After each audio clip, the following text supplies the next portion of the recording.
Hello, everybody. Welcome back to Yanks of the Cop. We are here for the post-match reactions for the 1-1 tie at the Etihad against Man City. As always, I'm your host, Steven, with my main lads, Andrew and Wahomie. But, for this big match, we wanted to bring on a special guest. Her Twitter is at Sophie__. Sophie, thanks for coming on. How are you? I'm fine, thanks. Awesome. Well, let's get right into it. I mean, Sophie, why don't you kick us off? What were your overall, reactions to the 1-1 draw today? Being honest, I'd take the draw. To be honest with you, you go up against City, they're a world-class team. You can't deny that. And to go to the Etihad, which is undoubtedly a very difficult game for any team, and to come away with a draw, I mean, I'd take that anytime. I'd say, any week, I'd have that draw. Would I prefer a win? Yeah, no doubt, but I'm all right with it. Yeah, I completely agree. I mean, especially when you think back to our last 2 or 3 games there, I think we've been outscored 11-1 at the Etihad. So, really good result to get the 1-1 draw. I thought we started really well. The first 25, 30 minutes, I thought we started off really well. I did predict the lineup, so I'll give myself a pat on the back for that. Good job, man. Yeah, I know. First time the entire year I got it right. So, props to me there. But yeah, I think really in the second half, I don't think it was either team really changing what they were doing. I think the conditions really came down to it. It got a lot more sloppy. And honestly, the 1 point means a lot more to us than it does to them. They really needed the 3 points. And the fact that we deny them of that, I think that helps us going forward. But, well, homie, what were your overall thoughts of the game? Well, I'm happy with the draw. At the same time, I feel like it's 2 points dropped, to be honest, because I feel that if our final ball had just been that better, we win that game. There are too many times when in the first half we had good counters and the decision making was poor. Like I thought Sadio Mane should have shot instead of trying to pass to Salah to pass to Trent. He should have shot. The shot was on. I thought Bobby should have scored in the first 2 minutes when he's put through 1-on-1. And then I thought Jota really should have scored when he had that chance in the second half. Like he's buried this chance before, so I thought he should have at least hit the target or forced. But overall, I can't complain with the draw, but I just feel like the second half killed me, to be honest. How I think the commentator said that like in the first half we were playing lots of balls forward. Second half we went to playing more sided passes. And I felt that Shaq wasn't the right substitution. He should have brought Naby Keita on to show out the midfield and go into a 4-3-3. I didn't think Shaq had much. I think he had a few nice touches. He didn't really influence the game. No, I felt that City were still getting in behind us, and De Bruyne was getting too much space. And I felt like Keita would have allowed us to go back to a more protective of the midfield and actually maybe control the game. Because I think that's what we're lacking. We're lacking that the second half, someone who can link the attack to defense and play creative passes. Because all you're doing was Matic just kicking the ball downfield. And a lot of times his balls weren't even going that far, or they were just really sloppy passes. So I think that's what affected us in the second half. But overall, a draw, like Sophie said, to City, like you take that any day of the week. Just would have just liked to have killed City off, gone 8 points clean to kill them off, Yeah, I completely agree. But Andrew, what were your thoughts? Yeah, I thought it was a high quality contest, especially in that first half. I was very surprised with the 4-2-3-1. A lot of the times during the game, I thought it was a 4-2-4. Bobby kind of just stayed up a lot of the times, but no, it was good. I agree with both of Sophie and Wahomie's assessments. I think that Bobby, I think, was subbed a little too early, or if he was subbed, it should have been Naby Keita on instead. Maybe you switch back to a 4-3-3. I think in that second half, we were just absolutely exhausted. I thought Genie and Henderson did a fantastic job in the central part of the midfield. But other than that, I think it was just a tough game for us in the second half. I think the pitch was extremely wet. Things are getting a little sloppy. And then obviously Trent Alexander-Arnold goes down. Never wanted to see that. But Shaqiri, didn't really affect the game too much. I would have rather have seen Naby. Maybe he could have gotten past 1 or 2 midfielders and forced the ball in. But we saw Jota cool off a little bit as well. I would have liked to see him have a goal. He definitely had his chances. But like they said, it's 1-1 draw. It's a point, and we'll take it going into the international break.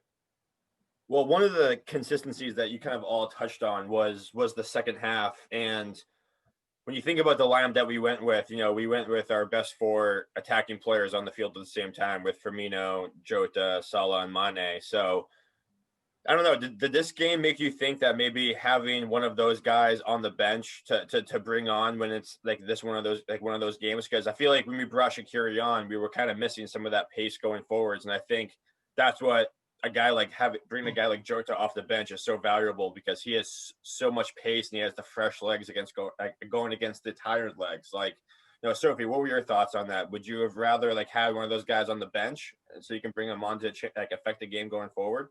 Yeah, so I actually genuinely thought, I was hands on heart that it was going to be Jota, Mane and Salah up front again, and that Bobby was going to be benched for a bit. Bobby's been off form. As much as I love him, he's not performing in his capacity at the minute. So I thought he was going to be benched. Jota was going to be on 60-minute mark. He was going to swap them. And when I saw that all four of them were on the lineup, I was a bit like, well, okay, Bobby will play Cam. Bobby will be in holding midfield. He'll have that link between Hendo and Gini, and he'll supply the front three. Jota's been on form. Brilliant. And then when we started playing, and it was Jota dropping back and then Bobby dropping back, and they couldn't quite decide who was going to be in the midfield role, which left us exposed in the midfield to De Bruyne and Gundogan. And it's just, I do think that one of them needs to be on the bench, because Bobby and Jota can't really work on the pitch together very well. They don't complement each other's styles. They get in each other's way, I find. So putting one of them on the bench and bringing them on as a super sub could massively change the game. When Bobby went off, complete change in pace in the game. The intensity completely dropped down. But had you been able to bring Bobby on at 60 minutes, front three, linked together, good communication, it would have been absolutely fantastic. Or the other way around, flipped it. But no, I don't think we should see all four of them together again. What do you think of home? I see you shaking your head. No, I agree with Sophie. I think she's got a good point there.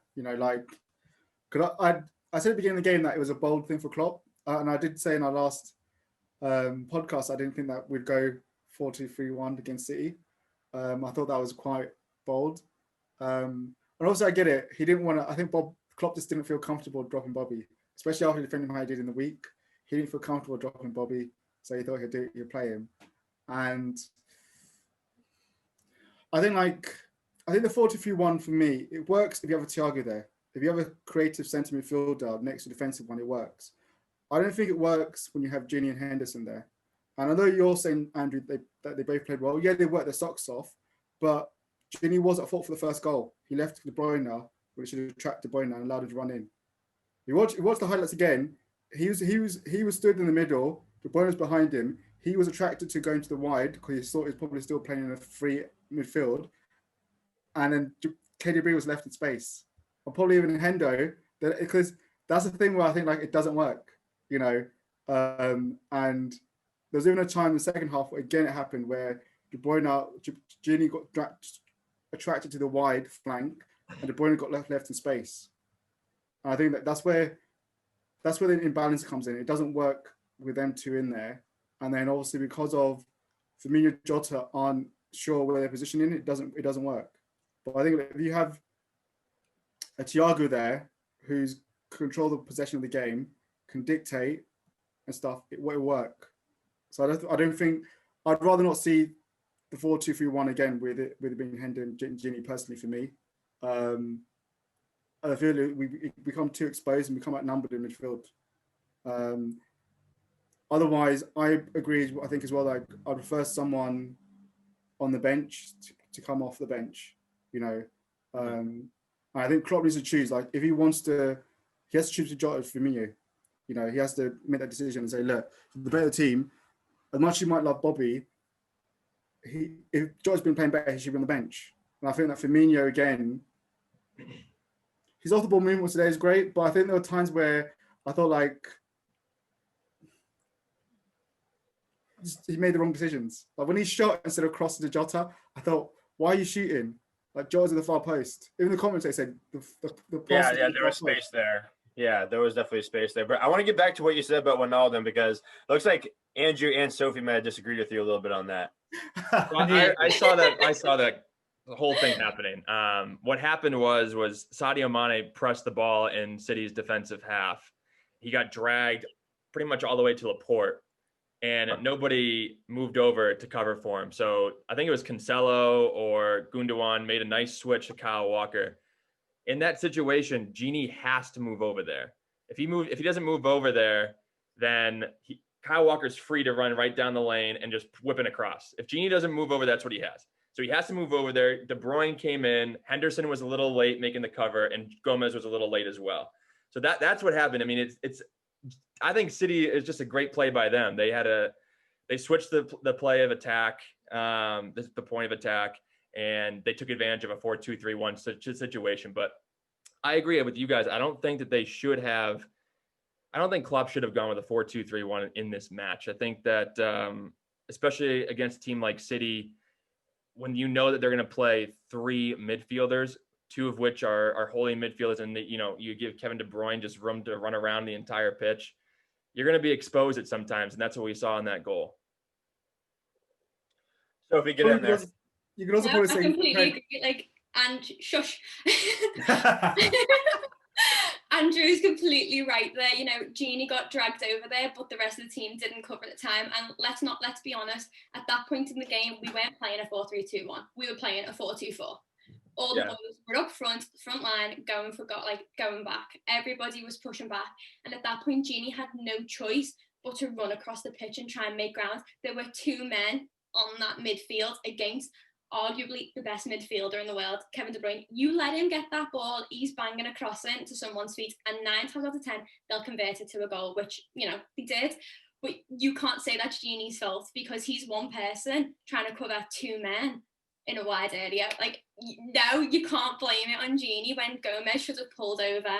Bobby or Jota should have been falling back anyway. No, it's not Genie's fault. Yeah. I thought Genie had a great game too. So go ahead, Genie. No, go ahead. I was gonna say no. I mean, I completely agree. I thought Wijnaldum played a great game. I mean, he and Henderson were left out to dry a little bit. I was really disappointed when I saw how little Firmino, Jota, and crew were tracking back. It literally was a 4-2-4 for most of the game, especially after the first 30 minutes. So I was really disappointed by that, because Henderson and Wijnaldum had a huge task on their shoulders trying to quiet three midfielders, just those two alone. Especially protecting Matip, who was his first game back. Thought he did a decent job, but you have to give Jesus a lot of credit, for that turn as well. He positioned himself pretty well on Matip. He got the better position. He got the better position on him. I don't know if he meant to do it, but he had to do it. It was a complete and utter accident. If you watch the highlights back, the ball comes away from him and goes between his feet, and he kind of looked around to say, "Where's the ball gone?" And then just pokes it into the goal. There was no way that was an intentional move. It was just a lucky shot that no one can stop. But it's one of those things where I think if this wasn't Matip's first game back, I don't think he would have allowed Jesus to have that positioning on him. But I think just being a half a step slower, kind of getting back into the rhythm of things. Jesus got the better positioning. He turned Trent, but I agree. Matip was late sliding over as well. So it was I think it was just a good goal by City. I think it was just a great. They worked the ball really well. Jesus got a little lucky in the end, but it was a good goal. But I think when I thought about this game and I saw the lineup, the first thing I thought to myself, kind of going along with you, homie, was, damn, if we had Van Dijk and Thiago in this lineup, this would have been my dream lineup, because while the thing that we were missing the most was that first pass to feed the front four. We never really put them in a dangerous position. Most of the time when they were receiving the ball, their back was to the net and they had to come to it. There wasn't many times that we played them through. So I think that was really the biggest thing, was if we had a guy like Thiago, that really would have opened up the game. And also, if Naby Keita was a little bit more healthy and had a few more trainings underneath him going into this game, I 100% think he would have started that game. We would have played a 4-3-3. And I think that was the fact that we played a 4-2-3-1 with Bobby in the 10. I think it was more reflective of the fact that Klopp does not really trust him yet to play the 60 minutes yet starting. I agree with that, but he could have come on for at least 20-30 minutes. Yeah, I agree with that. Yeah, he should have. Yeah, because I think that game was a bit stretched for a little bit, where I think he could have made a difference. So I was surprised that we took, like I said, I was surprised we brought Shaq on instead of Keita. But it's all hindsight, really, at the end of the day, really. We can sit here and say this and that, but I was surprised. Yeah, I'm wondering how often we'll use the 4-2-3-1 with those 4 attackers on the pitch at the same time. I mean, I think it was Sophie who was saying it, but I think that we should have 3 of those guys on at one time. I mean, it's going to take some time for all 4 to gel together, and you can't do it in these big games like today. So I think in the big games, go with the 4-3-3 until that chemistry starts to develop, and then we can see where it is from there. Well, homie, one of the things that you brought up going into the game that you were looking at was you wanted to see us be clinical. And, Firmino missed that early chance, one-on-one with, with Ederson. But then Jota missed that pretty good chance as well. I mean, what were your thoughts on that? I mean, I wouldn't say that those were goals that we should have scored, but they were kind of more of goals that we could have scored. I don't know. I think the Bobby one, a better touch. I think that Salah going for a goal, it's a goal. The Bobby one, the first few minutes. Jota one. The reason why I say Jota should have scored because we've seen him score good chances like that before. I think the one where he against Atlanta was the 2 chances he had against Atlanta were much more harder for me. So I felt like that's what I felt like we missed those chances, and they could have changed the outcome of the game for us. Because I think the Jota one came before Jesus had that header. So obviously City missed their ones, but I think that came for the header. So I think that would have changed the complexion of the game. And plus, obviously, I feel like technically we should be 1-0 because that was never a penalty in a million years. So I didn't feel like Gomez could do anything from that to get out of the way from that. So I don't think that's a penalty. But I didn't we need to be more, I think one thing I'm saying that will get away to City, we need to be more clinical in terms of taking away our chances. Because if we do that, then with our firepower, we change the complexion of the game. And I feel that that's the one thing again that we lacked today was that clinical that side to say, look, we're just going to take the chances. Because even when we go back to 17-18 season when we were beating City home and away, we were clinical. We didn't have that many chances, but we were clinical in terms of taking our chances, and that's why we won the games. So that's what the thing I'd like to see us be a bit more clinical in front of goal. Yeah, I mean, especially, I feel like other than Salah and Mane, Jota as of recently, but we really don't have that guy who's really clinical going forwards. But so, what did you think about the handball? Did you think that was a handball by Gomez? Because, honestly, hand up, I think it was. Just because where it hit him, his arm was out there. I don't think it was on purpose, but it's in the box. So. All right. So you tell me, when you're running, where do you put your hands? Do you put your hands behind your back, or do you do this motion? He's running, his left arm goes out, and as soon as he sees the ball come in, you see him trying to pull it back. It hits his elbow as he's moving it back. When you compare it to the handball that was given earlier on this afternoon, yes, it hit him in the same place, but completely different body movements. Gomez in no way meant for that ball to hit his arm. He was trying to move it out the way, and I don't know what the FA or the Premier League want at this point. Do you want us to actually just take defenders' arms off them, or do you want us to run with them behind your back? It was never going to be it was never a handball. And I think it was one of the commentators actually said during it, the ref doesn't want to give that because he knows it's not a penalty. And I just think when you've got a commentator and a pundit sitting there saying the referee himself doesn't want to give that, it's never a penalty, but he's got to give it, that just completely ruins the entire aspect of the game. It just makes a mockery of the rules. That, it's not a penalty, but I feel like I've got to because we've got this VAR in place. No, it wasn't a pen. I'm sorry, it wasn't. Yeah, it almost feels like, and it's especially when you think about VAR, it's just getting to the point where how is it that we're we're the last league to adopt it, and we're the ones who get it wrong the most? How is that possible when you see how everybody else does it? How do we consistently? We don't know what's a handball. We don't know what a foul is in the box because it's never the same week in and week out. What is offsides? Is it from the elbow? Is it from the shoulder? There's no consistency at all. I think UEFA recently wrote a letter or reached out to FIFA for more clarification about the rules of the handball, just because there's been so many complaints in the Premier League and I think elsewhere as well. It's just been brutal. If you're a defender at this point, you might as well just wear a straight jacket and try to run in one of those things. It's just you can't do anything. And if you're an attacker, you may as well just try to aim for somebody's hand. If you're in the box, just chip it up and try to hit him in the hand. You're gonna get the call. Yeah, it sucks. I mean, it's VAR is just completely changing the game. It's like I feel like now anytime there's a goal, there's no real like true celebration because everyone's looking around to see like, okay, like are they going to the to the video, and it's just like it's just ruining the game at this point. But I think the biggest talking point coming out now that it's a 1-1 draw is how long is Trent going to be out for? I mean, looked like it was a calf. I'm hoping it's not an Achilles injury, but Sophie, what did you think? I mean, he didn't get touched, so it could be a potential, lengthy time on the sideline. Because when you see it when he makes the run, he grabs straight away for his leg. The ball comes to him, he passes it off, and then he just stands there holding his calf. And then when the physios came on the pitch, where he was pointing to was the inside of his calf on his more upper than his Achilles. So my first thought wasn't, oh, has he done his Achilles? My first thought is he got a soft tissue damage, overstrain. There's a very heavy fixture list. He's played every single game for us without a break. And he's not, I know he's a right back, but he doesn't stay in defence. He's constantly up and down that pitch time and time again, making runs, making crosses. It's no doubt that he's going to get sore, but I'm just hoping that it's not a significant injury and hopefully he'll just miss, internationals. Yeah, it's too bad too, because they tried to take the necessary precautions in the Atalanta game, and they took him off and put Nico Williams in, but it just come to no avail.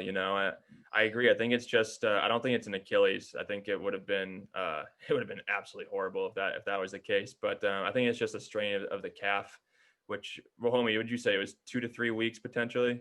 Well, that's what I saw. Obviously, like Sophie said, there's no scans yet. That's what I saw someone saying on Twitter, 2 to 3 weeks. I think the thing with Trent is just a blow that he was getting into form. He started late.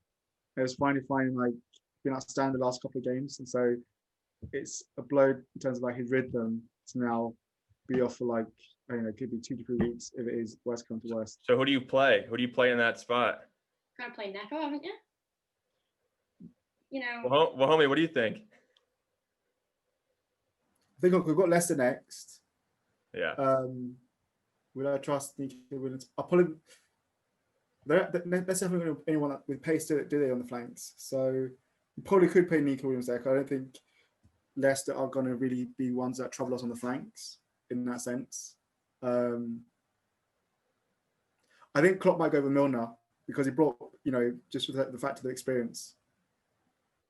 Sophie, what do you think? I've just realised Fabinho's back after internationals as well. So if you do play Neco, you've got Fab, and Fab is always able to cover on that right side. So I think, again, Leicester, they're not very, like you just said, they're not quick running down the wing. They're not going to cause too many problems, too many issues down there. And I think it'd be a really good learning curve for this kid to get some minutes under his belt. And, if he plays, 50 minutes, 60 minutes, and then we sub him off for Millie, at least he's got a little bit of personal growth. And I think you can't just sit there and say, oh, he should never play, because how are they going to develop a player if you don't play them? No, I agree. And I think that, especially in a game like that, and with us having 9 points in 3 games in the Champions League, we should start Matip against Leicester and, pretty much save him for the Premier League matches, while we're still in the group stages, and, play the young center backs, Nat Phillips or Reece Williams in the Champions League. But I think if you have a guy like Matip as cover for him, I think you can definitely have Nico in that right back spot. But Andrew, what are your thoughts?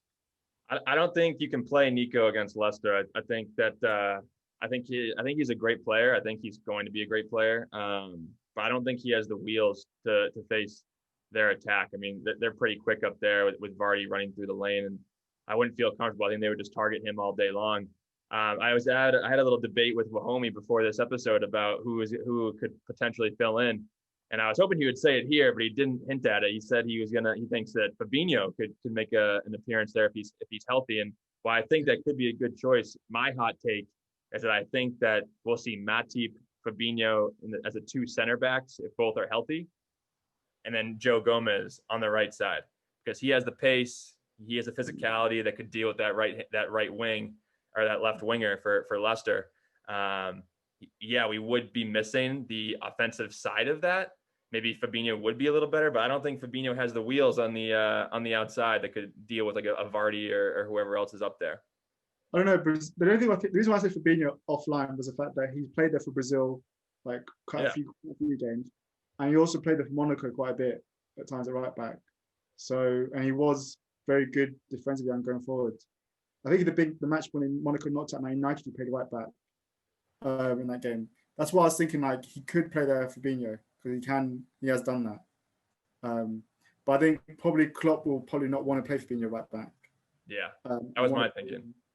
Central defense or midfield. So that's why I think he'll probably either go either Milner or Nico Williams instead. I mean, if you were to go that route, I would hate to see Gomez at right back. He's not a right back, and like I know he can cover there, but that's not. I think that's a waste of his abilities. I think having a guy like Fabinho there would be a better option because he's still creative enough to hit a good pass from the right back spot, but we don't need him to go forwards super hard. We can really rely on Robertson. That would give Robertson a lot more freeway to, hey man, like when in doubt, go forwards because we can cover on that side. Fabinho, knowing that he doesn't have the same wheels, he can sit back a little bit more and he can hit that long pass when he has to.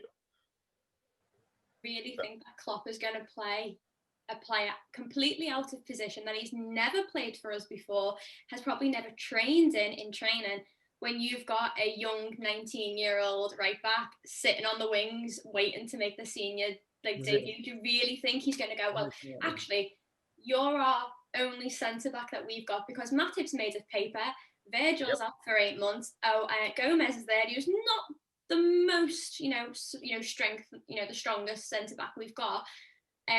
By the way, Fab, you're going in right back. I just can't see Klopp making that decision. I think he's definitely going to go with the Nico Williams, Millie, because Millie goes in left back, right back, centre back, midfield, striker, goalie. He goes everywhere.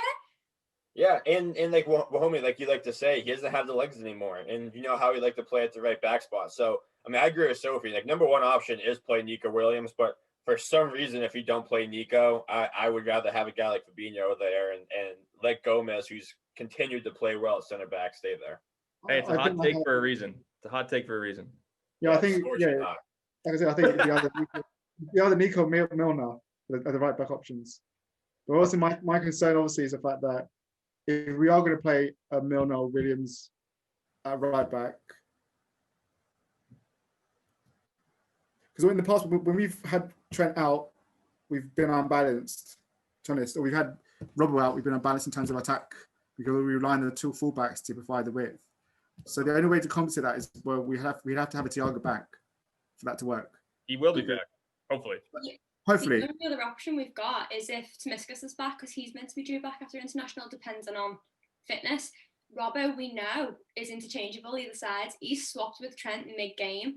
So if Tomiskas is back and fit and ready for the game, couldn't that be an option? Put Robbo on the right, put Tomiskas on the left. Another hot take there. That's a pretty hot take right there. I mean, it never happened, but you never could. I wouldn't hate it because I mean the very few that we've seen from Tsimikas, he can bomb forward. He's just as good as maybe not just as good as Robertson is, but he's a worthy deputy to Robertson on the left side going forward. So having a guy like Robertson on the right, obviously defensively he'll definitely be able to hold his own. It may look a little bit differently going forward. So he may have to cut in more on his left, but I mean we probably won't miss a beat defensively. I mean, homie, what do you think about that? It is a good idea. I never thought about that. The fact that so that's the potential. I wouldn't be against it. Doing that in certain games, because I also wonder because I think that could actually potentially work. If we did that in certain games, so it wouldn't be totally against it. Playing that, we'd still have the attacking element of it. So yeah, I wouldn't be totally against it if I was honest. If I saw that, we shall see. We shall see. Hopefully, we get good news. Hopefully, we get good news from Trent, and it's not too bad. Hopefully, it's just a strain, and he can have a quick turnaround. But let's get to our man of the matches. So I'll kick us off. My man of the match today, I think, is going to be Jordan Henderson. I think back-to-back kind of captain performances. He worked his tail off. You could even hear him screaming while you're watching the game. You could hear his voice out there, and huge leadership performance, a captain's performance from him. tough game, especially in the midfield playing 2 against 3, but I thought he did a great job. So it's going to be Henderson for me. I'm going to be different. Well, I think Henderson's outstanding. I'm going to go with Alisson because Alisson made some big saves today, especially that catch at the end when we were under pressure and he came out and caught it. Or when I think with the bit when Sterling nearly got in and Matic got missing the ball and Alisson came out and cleared it. So I think like it could have been a lot worse for us. It wasn't Alisson. So I think like today, normally I'd say Henderson, but I think I'm going to go with Alisson because of those interceptions and his the way he took pressure off us when we were under the cosh. Yeah, you can tell he gives the guys in the back line like a breath of fresh air, having him behind him. Yeah, his communication's good, but then just I feel like there were so many times today where there's at least 2 times where he was off his line where a guy like Mignolet or Adrian, one of those guys, would not have been off their line and City would have been in. So like it looked like it was a nothing play, but the fact that he kind of plays like a sweeper keeper, that was a huge influence today. But Sophie, who was your man of the match? Oh, I'm going with Genie. I'm sorry, I love Genie anyway, but look at it, you got 49 out of 55 successful accurate passes today. That's a conversion rate of 89%. He won all his ground duels, he won his aerial duel. Like I said before, he was basically on his own marking Kevin De Bruyne, and normally you've got at least 2 players marking him for what he was up against. He was fantastic. Yeah, he made mistakes. They are going to make mistakes, but he pushed and pushed. And when he lost the ball, he was like a dog with a bone. He was going for it again, and he didn't relent.